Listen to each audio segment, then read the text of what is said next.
నమస్తే, నేను మీ Gopi. Welcome back to మనం టీవీ. పుష్ప సినిమా, ఈ పుష్ప సినిమా ఇప్పుడు దేశవ్యాప్తంగా అయితే వైరల్గా మారింది. ఇప్పుడు ఆ పుష్ప సినిమా హీరో కూడా అరెస్ట్ అయ్యి బెయిల్ మీద మళ్ళీ బయటకు వచ్చాడు. మళ్ళీ ఈరోజు విచారణకి అయితే వెళ్ళడం జరిగింది.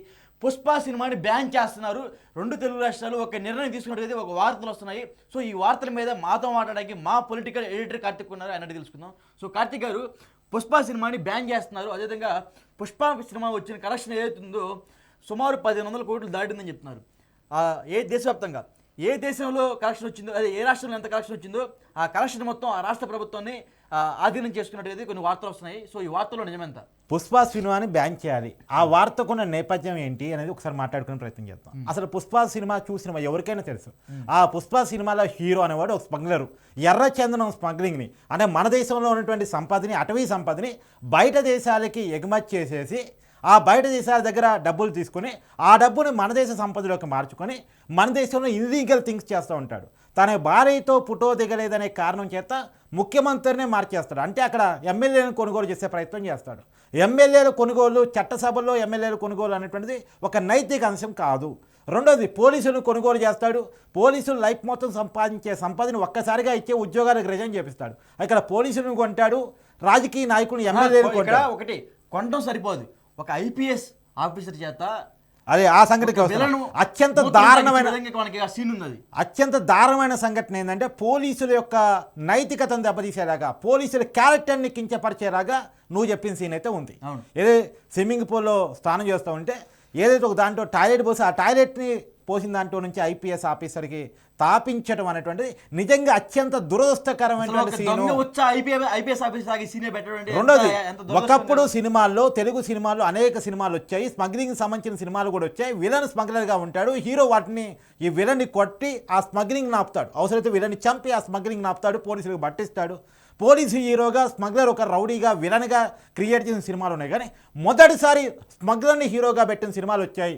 ఈ కల్చర్ ఎక్కడి దాకా పోయే అవకాశం ఉంది? ఈ సందేశం సమాజంలోకి వెళితే ప్రతి ఒక్కడు రౌడీయే హీరో అనుకునే పరిస్థితి వస్తే, అంటే స్మగ్లింగ్ చేయటం ఒక హీరోయిజం, ఎమ్మెల్యేను కొనగలటం ఒక హీరోయిజం, డబ్బు అక్రమాగ్రాలు సంపాదించగలటం ఒక హీరోయిజం, పోలీసుని కొట్టడం, వాళ్ళ క్యారెక్టర్ నాశనం చేయటం అనేటువంటి ఒక హీరోయిజం అనేది సమాజంలో ఒక సందేశం వెళ్ళిపోతే, రౌడీని, స్మగ్లర్ని తయారు చేయటం సినిమా ఉద్దేశం అనేటువంటిది పోయే అవకాశం ఉంటుంది. కాబట్టి ఈ పుష్ప సినిమా అనేటువంటి ఒక రాంగ్ కంటెంట్, సమాజంలో ఒక తప్పుడు ఉద్దేశాన్ని పంపిస్తున్నటువంటి ఒక కంటెంట్. కాబట్టి ఈ సినిమాని బ్యాన్ చేయాలి. ఒకటి, సారీ ఫర్ ది ఇంటరప్షన్, గత పాత సినిమాలు ఏవైతే ఉన్నాయో, పాత సినిమాలో ఒక చిన్న సాంగ్ వస్తే ఆ సాంగ్లో ఏమన్నా చెడు మీనింగ్ ఉంటే వెంటనే తొలగిస్తారు. ఇప్పుడు ఈ కాలం అట్ట కాదు, ప్రతి ఒక్కటి చెడు సాంగ్స్ చెడు మీనింగ్ తో ఉన్నాయి. కొన్ని సీన్లు, కొన్ని పాటలు చెడుగా ఉండటం అనేది కామన్ గా సినిమాలో జరుగుతుంది. వాటికి ఏం చేయలేని దురదృష్టకర పరిస్థితిలో మనం ఉన్నాం. కానీ ఈ సినిమా కంటెంటే రాంగ్, ఈ సినిమా ఉద్దేశమే తప్పు, ఈ సినిమాలో హీరో క్యారెక్టరే తప్పు. అంటే హీరో అనేవాడు ఒక మంచి కోసం నిలబడే వ్యక్తిగా, సమాజం కోసం నిలబడే వ్యక్తిగా, సొసైటీ కోసం, సొసైటీలో జరిగే ప్రాబ్లమ్స్కి బాధితులకు అండగా ఉండే వ్యక్తులుగా గతంలో మనం హీరోని చూసాం. ఎస్ కానీ ఇక్కడ హీరో అనేవాడు ఒక స్మగ్లరు, హీరో అనేవాడు ఒక విలను, అంటే ఒక విలన్ క్యారెక్టరైజేషన్ హీరోగా మార్చి సినిమా తీయటం అనేటువంటి అత్యంత దురదృష్టకరం. ఈ క్యారెక్టర్కి జాతీయ అవార్డు ఇవ్వటం అనేటువంటి ఇంకా అత్యంత దురదృష్టకరం. ఖచ్చితంగా ఇచ్చిన జాతీయ అవార్డుని వెనక తీసుకోవాలని నేను డిమాండ్ చేస్తున్నాను.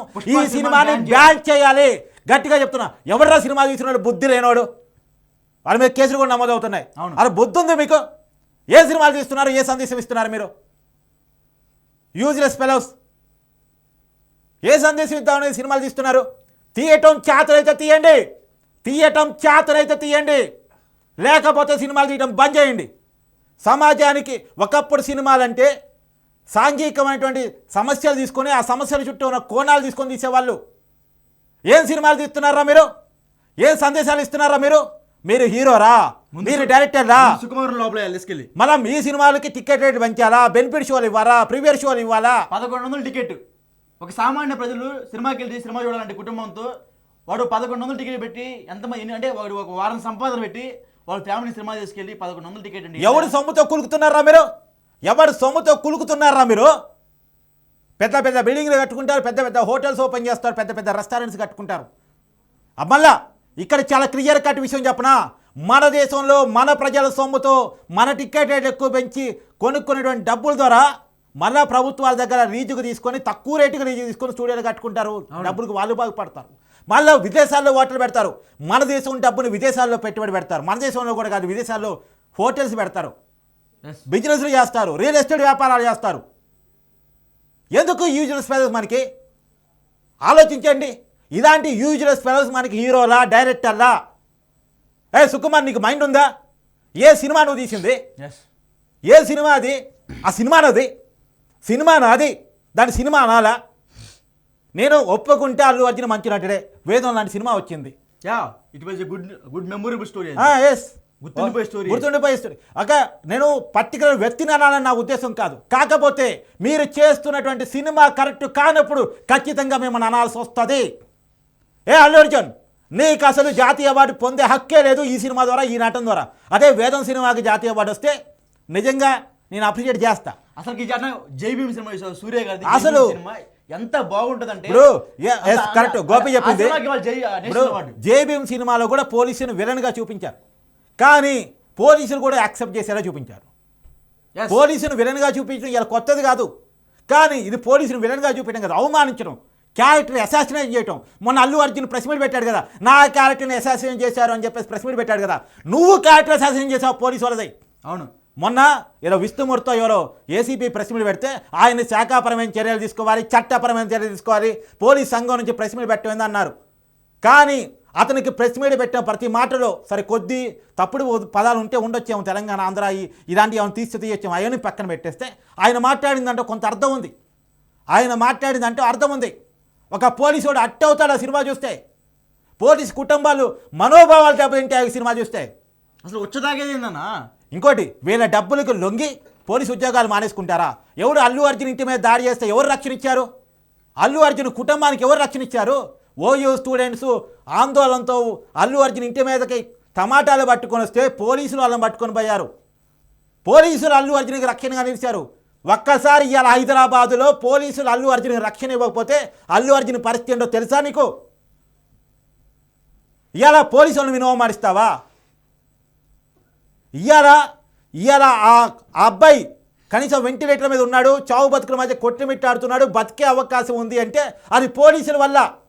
ఆ అబ్బాయిని సిపిఆర్ చేసింది పోలీస్ స్టేషన్, హాస్పిటల్ తీసుకెళ్ళింది పోలీసులు. వాళ్ళు డాక్టర్లు అయ్యారు, పోలీసులు డాక్టర్లు అయ్యారు. అదే ఏడుస్తున్నారు ఇప్పుడు కూడా. రాజు ఎందుకు కాపాడలేకపోయినా, నా చేతిలో చచ్చిపోయింది 14 రోజుల నుంచి, నాకు ఇదే మైండ్ లోకి వస్తుందని ఆ సీఐ బాధపడుతున్నాడు. ఇప్పుడు అల్లు అర్జున్ కంటో నుంచి ఏడుపు చూడలేదు, కానీ ఆ రాజు నాయక్ అనే సీఐ ఏడుస్తున్నాడు పాపం మన ప్రెస్ మీట్లో. నా చేతుల్లో ఆ మహిళ చనిపోయింది, నాకు బాధగా ఉంది, అన్నం తినలేకపోతున్నాను, మనోవేదనకు గురవుతున్నాను అని చెప్పి ఏడుస్తున్నాడు. అదిరా పోలీస్ అంటే, అదిరా పోలీస్ అంటే. నువ్వు బయటకు వస్తే నీకు సెక్యూరిటీ ఇచ్చేది పోలీసు, నీ మీద దాడి జరిగితే నీకు రక్షణ ఇచ్చేది పోలీసు. ఇంకా బౌన్సర్లు పోలీసుల మీద దాడులు చేస్తున్నారు. ఎవర్రా బౌన్సర్లు? ఎందుకు మీకు అంతమంది బౌన్సర్లు? 50 మంది బౌన్సర్లు పెట్టుకుని వస్తారా? ఎవరాళ్ళు? క్రిమినల్లా, రౌడీ షీటర్సా? ప్రజల మీద దాడికి కేటాయించబడిన వ్యక్తులా? వాళ్ళు ప్రజలు నెట్టేదేంది? నువ్వు ప్రజల్లోకి వచ్చావు, నీ ఇంటికి వాళ్ళు రాలే, నువ్వు వాళ్ళున్న చోటకు వచ్చావు. నువ్వు సెలబ్రిటీ అని తెలుసు, నేను చూస్తే ఎగబడతారని తెలుసు. నువ్వు వచ్చిన టైమింగ్ కూడా ఏంది? అక్కడ సంజయ్ థియేటరు మాత్రమే కాదు, 15 థియేటర్లు ఉన్నాయి. పాతకాలం నుంచి ఉన్న థియేటర్లు దేవి, సుదర్శన్, అనేక థియేటర్లు, కొత్తగా పెట్టిన థియేటర్తో కలిపితే, ఏఎంబి మాల్తో కలిపితే 15 థియేటర్లు ఎక్కడెక్కడ ఉన్నాయి. అది సినిమా వదిలే టైము 9:30కి, కొత్త సినిమా షో స్టార్ట్ అయ్యే టైము. వాళ్ళందరూ నిన్ను చూడటానికి వస్తారని తెలుసు. ఆర్టీసీ క్రాస్ రోడ్ ఎప్పుడు ట్రాఫిక్ ఉండే ఏరియా, అక్కడ నువ్వు రోడ్ షో చేస్తే పెద్ద ఎత్తున జనం గుమ్మికొడతారని తెలుసు. ఇవన్నీ తెలిసి కూడా నువ్వు అలా చేసావంటే హైదరాబాద్ గురించి నీకు కొంత అవగాహన ఉంది. ఎప్పటి నుంచో హైదరాబాద్లో నీ కుటుంబం ఉంటుంది, ఆర్టీసీ క్రాస్ రోడ్లో ఏ రకమైన ట్రాఫిక్ ఉంటుందో నీకు తెలుసు. అయినా నువ్వు నీ కారు సన్ రూఫ్ ఓపెన్ చేసి నువ్వు అభివాదం చెప్పావంటే నువ్వు కాదా కారణం? నువ్వు ఆ మహిళను చంపావు. అల్లు అర్జున్ ఆ మహిళని హత్య చేశాడు. నేను చెప్తున్నా, ఆ మహిళని అల్లు అర్జున్ హత్య చేశాడు. ఇంటెన్షనల్ కావచ్చు, ఇంటెన్షన్ కావచ్చు, కాకపోవచ్చు, కానీ తెలుసో తెలవకో కనీసం నాలెడ్జ్లో ఉండి అల్లు అర్జున్ వల్ల అక్కడ తొక్కిసలా జరిగే అవకాశం ఉంది అని తెలిసి ఆ హీరో అలా ప్రవర్తించడం, అతని బిహేవియర్, అతని యాక్చుడు ఆమెను చంపడానికి కారణమైంది. నువ్వు సినిమాలో రాంగ్ కంటెంట్ ఇచ్చావు, నీ బిహేవియర్తో సమాజంలో రాంగ్ కంటెంటే చేసావు. ఇవాళ నీ వల్ల ఒక కుటుంబం ఇబ్బంది పడుతుంది. అల్లు అర్జున్ ఇవాళ 50 లక్షలు ఇచ్చేసి లేదా 25 లక్షలు ఇచ్చేసి చేతులు దులుపుకుంటారు మీరు. 25 లక్షలు కూడా ఇంకా లేదంటే 10 లక్షలు ఇచ్చారని మన ఒక మీడియా ఛానల్ చెప్పడం జరిగింది. ఎస్, అది మనం వింటున్న వార్తల ప్రకారం ఇంకా హాస్పిటల్ బిల్లులు కూడా వాళ్ళు కట్టలేదని కూడా సమాచారం. ఓకే, కట్టినా కట్టకపోయినా వాస్తవాలు ఏంటి అన్నది ఎంక్వైరీ చేస్తే కానీ సరే ఏది ఏమైనా సరే నేను డిమాండ్ చేస్తున్నాను, పుష్ప సినిమాని బ్యాన్ చేసి పడేయాలి ఇమీడియట్లీ. ఇంకొకడు అలాంటి సినిమాలు తీయాలంటే భయపడేలా ఉన్నారు. రేపు ఇంకేం చేస్తారు? ఇవాళ పుష్ప అల్లు అర్జున్ తీశాడు, రేపు ఇంకొక హీరో ఇలాంటి రాంగ్ కంటెంట్ని పట్టుకొని ఒక దాదా లేదా ఒక డాన్ ఈ సమాజాన్ని ఏదేసినట్టు సినిమా తీస్తాడు. దావూద్ ఇబ్రహీం అని పేరు పెడతారు. దావూద్ ఇబ్రహీం అని సినిమా తీస్తాడు. దావూద్ ఇబ్రహీం ప్రపంచాన్ని ఎట్టేయాలొచ్చో చూపిస్తూ అండర్ వరల్డ్ డాన్ ఎట్లా ఉంటాడు, వాళ్ళ లైఫ్ స్టైల్ ఏంటి, వాడి ప్రపంచాన్ని ఎట్టాడుతాడు, ఈ మిలిటరీ ఆఫీసర్ని ఎట్ట చితకబాడుతాడు, వాళ్ళని ఎలా చంపేస్తాడు అనే సినిమా తీస్తారు. ఒప్పుకుందామా? ఒక టెర్రరిస్ట్ యాక్టివిటీ మీద టెర్రరిస్ట్ని హీరోని చేస్తూ రేపు సినిమా తీస్తారు. భారతదేశాన్ని కించపరుస్తూ సినిమాలు తీస్తారు. వీళ్ళకి డబ్బు తప్ప దేశం పట్ల ప్రేమ ఉండదు. ఒప్పుకుందామా? 100 కోట్లు పెడితే 1000 కోట్లు సంపాదించిన ఆలోచన మైండ్ సెట్ వాళ్ళది. ఒప్పుకుందామా? రేపు పాకిస్తాన్లో ఒక టెర్రరిస్టు భారతదేశాన్ని ఎలా ఆక్రమించుకుంటాడో చూపిస్తూ కూడా సినిమా తీస్తారు వీళ్ళు. ఒప్పుకుందామా? ఒప్పుకుందామా? ఈ మైండ్ సెట్ మనం ఇలాగే వదిలేస్తే, ఈ సినిమా వాళ్ళని ఇలానే వదిలేస్తే, ఇలాంటి కంటెంట్ను మన సినిమా హిట్ చేస్తే, ఇప్పుడు స్మగ్లర్లు పోలీసులు ఈ సినిమాలు కొత్త కాదు అన్న. ఈ సినిమా ఇప్పుడు ఆల్రెడీ హిట్ అయిపోయింది. ఈ సినిమా ఇప్పుడు బ్యాన్ చేయాలని మీరు డిమాండ్ చేయాలంతే. ఎస్, ఈ సినిమాని ఖచ్చితంగా బ్యాన్ చేయాల్సిందే. రేవంత్ రెడ్డి గారు కబుర్లు చెప్పొద్దు, మాకు అల్లు అర్జున్ అరెస్ట్తోని సంబంధం లేదు, మీరు చట్టపరంగా ఏ రకంగా పోతున్నారని మాకు సంబంధం లేదు. ఒక రాంగ్ కంటెంట్ మూవీ సమాజంలోకి వచ్చింది. నేను చంద్రబాబు నాయుడు గారిని, పవన్ కళ్యాణ్ గారిని, రేవంత్ రెడ్డి గారిని, లేదు భారతదేశంలో ఉన్నటువంటి అన్ని రాష్ట్రాల ముఖ్యమంత్రిని ఈ సినిమా ఎక్కడెక్కడైతే రిలీజ్ అయిందో అందరినీ సవినయంగా వేడుకుంటున్నాను, ఈ సినిమాని బ్యాన్ చేయండి. నేను డిమాండ్ చేస్తున్నా, ఈ సినిమాకి ఆడే హక్కు లేదు. ఇది ఒక రాంగ్ కంటెంట్ మూవీ.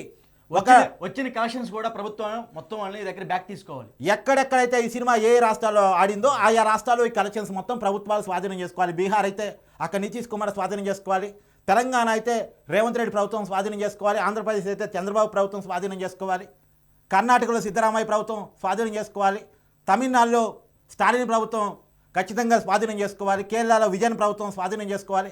ఇలా ఎక్కడెక్కడైతే మహారాష్ట్రలో ముంబైలో షిండే ప్రభుత్వం, అక్కడ బీజేపీ ప్రభుత్వం స్వాధీనం చేసుకోవాలి. ఖచ్చితంగా ఈ మొత్తం కలెక్షన్స్ని ప్రభుత్వాలు స్వాధీనం చేసుకోవాలని నేను బలంగా డిమాండ్ చేస్తున్నాను. పుష్ప సినిమాని బ్యాన్ చేయాలని చెప్పేసి కేంద్ర ప్రభుత్వాన్ని కూడా కోరుకున్నాను. ఆ సెన్సార్ బోర్డు ఏం చేస్తుంది? నిద్రపోతుందా? సెన్సార్ బోర్డు నిద్రపోతుందా నా డౌట్. రేపు సెన్సార్ బోర్డును అవమానించేలాగా కూడా సినిమాలు తీస్తారు. ఒప్పుకుంటారా? ఈ సమాజంలో గౌరవం ఉండేటువంటి, గౌరవం ఉండాల్సినటువంటి, భయం ఉండాల్సినటువంటి, భక్తి ఉండాల్సినటువంటి మిలిటరీ వ్యవస్థను, పోలీస్ వ్యవస్థను అవమానిస్తే కూడా సినిమాలు రిలీజ్ చేస్తున్నారంటే ఇక సమాజానికి పోలీసు వ్యవస్థ మీద భయం పోయింది, గౌరవం పోయింది, ప్రేమ పోయింది, అన్నీ పోతాయి. చంపేద్దాం ఈ వ్యవస్థలని. ఈ సినిమాల కోసం, వీళ్ళ కలెక్షన్స్ కోసం, వీళ్ళ జీవితాల్లో వీళ్ళ రాచపోగాల కోసం వ్యవస్థల్ని, ప్రజాస్వామిక వ్యవస్థల్ని చంపేద్దాం. ఏం బుర్రరం ఈ డబ్బు ఆలోచనతో నిన్న పాడుబడిన బుర్రరం ఈ అసలు సినిమా తీయట వచ్చినా మీకు అసలు యూజ్లెస్ ఫెలోస్. ఓకే, చూసాం కదా. ఖచ్చితంగా ప్రతి ఒక్కరు మీకు మా కంటెంట్ నచ్చిందంటే ప్రతి ఒక్కరు కింద కామెంట్ చేయండి ఈ సినిమాలు బ్యాన్ చేయాలని. అదేవిధంగా మనం అందరూ మనస్ఫూర్తిగా కోరుకోవాలి. సారీ, శ్రీదేవి పరిస్థితి కాదు, ప్రాణాలతో కొట్టిమిట్టాడుతున్నాడు. ఒకటేంటంటే కోలుకోవాలని ఖచ్చితంగా అందరూ ప్రార్థన చేయండి. ఒకసారి గోపి, నేను నా వ్యక్తిగతంగా రా అనే పదం వాడినందుకు నేను మామూలుగా వాడే రకాన్ని కాదు నేను. కానీ ఒక చిన్న బాధ, ఒకటి చనిపోయినటువంటి బాధిత కుటుంబం నా కళ్ళ ముందు కనపడుతుంది. నేను మొదటి రోజు పోరాటం చేస్తున్నాను. ఆ కుటుంబానికి ఇలా న్యాయం జరిగిందంటే మనం చేస్తున్నటువంటి పోరాటం, మీ అందరి సహకారం. అయితే ఇంకొక విషయం కూడా ఇక్కడ, ఇలాంటి సినిమాలు మనం గట్టిగా గద్దించకపోతే, మనం గట్టిగా నోరెత్తకపోతే ఇలాంటి సినిమాలు మన వ్యవస్థను చంపేస్తాయని ఒక భయం, మన ప్రజాస్వామ్య వ్యవస్థల మీద ఉన్న ప్రేమ, మన సమాజం మీద ఉన్న ప్రేమే కొద్దిగా అగ్రెసివ్నెస్ తీసుకొచ్చింది. కానీ ఖచ్చితంగా ఇలాంటి సినిమాలు మాత్రం ఖచ్చితంగా రాకూడదు. మనం కూడా వీటిని బ్యాన్ చేయాలి. మనంగా ఇలాంటి సినిమాలు రాకూడదు. హీరో స్మగ్లర్ ఏందబ్బా? హీరో స్మగ్లర్ ఏంది? మన దేశం సంపాదన బయట దేశాలు పంపించడం ఏంటి? పవన్ కళ్యాణ్ గారు ఎంత ప్రయత్నం చేస్తున్నారు బయట దేశాలకు ఎగుమతి అవుతున్నటువంటి స్మగ్లింగ్ని ఆపడానికి. ఇప్పుడు ఇది మన దేశం యొక్క సంపదను బయట దేశాలు పంపించడం కాదా సినిమా? Okay, thank you.